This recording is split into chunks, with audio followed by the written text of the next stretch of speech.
প্রিয় শিক্ষার্থী এনআইডিএল-এর বন্ধুরা সকলকেই আমার চ্যানেলে স্বাগতম। আজকের এই গুরুত্বপূর্ণ মুহূর্তে সত্যি এনআইডিএল-এর শিক্ষার্থীদের জন্য খুশির জোয়ার নেমে এসেছে। দীর্ঘ 1 বছর থেকে আপনাদের সাথে আমি আছি।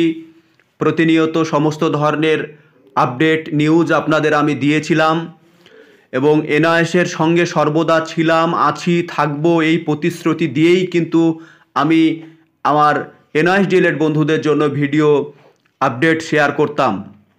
কথায় আছে যে সত্যের জয় হবেই, আর আজকের তার প্রমাণ হয়ে গেল যে এনআইএসডিএল বন্ধুদের অবশেষে জয় হয়েছে। যে দীর্ঘ 1 বছর ধরে ধৈর্য ধারণ করে প্রতীক্ষারত অবস্থায় এনআইএসডিএল শিক্ষার্থীরা ছিল, আজকে সেই প্রতীক্ষার অবসান ঘটেছে। যে সমস্ত ডিএলএড বন্ধুরা বলছিল যে এনআইএসডিএল কোনো দিন ফিরবে না, এনআইএসডিএল বন্ধুদের কোনো দিন কিছু হবে না, তারা জিতবে না, তাদের বলে রাখি যে এনআইএসডিএল শিক্ষার্থীরা সর্বদা তারা তাদের প্রচেষ্টায় ছিল, প্রচেষ্টায় তারা তাদের একনিষ্ঠতায় কর্মপ্রচেষ্টায় আজকে এই জয় হাসিল করেছে। এটা সত্যি আমাদের জন্য খুব আনন্দের বিষয়।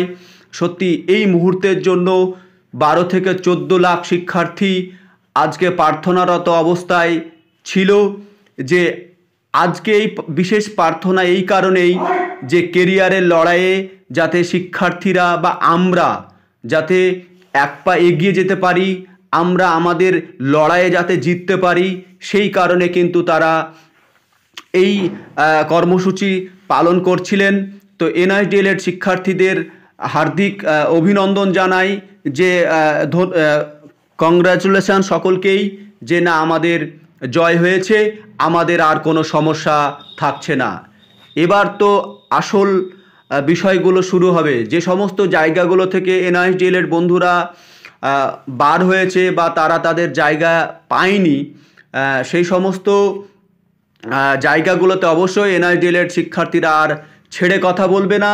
এনআইএসডিএল শিক্ষার্থীরা নিশ্চয়ই তাদের অধিকার তারা ঠিক নিয়ে নেবে।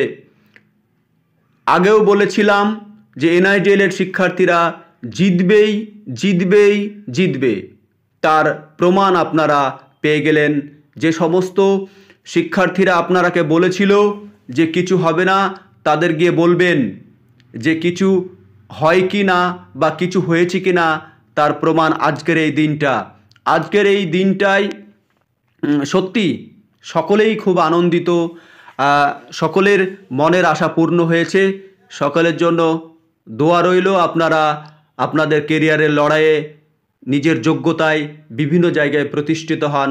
ভালো থাকবেন সকলেই। এই আপডেট এছাড়াও যে কোনো বিষয় জানার জন্য আমাকে মেসেজ করতে পারেন।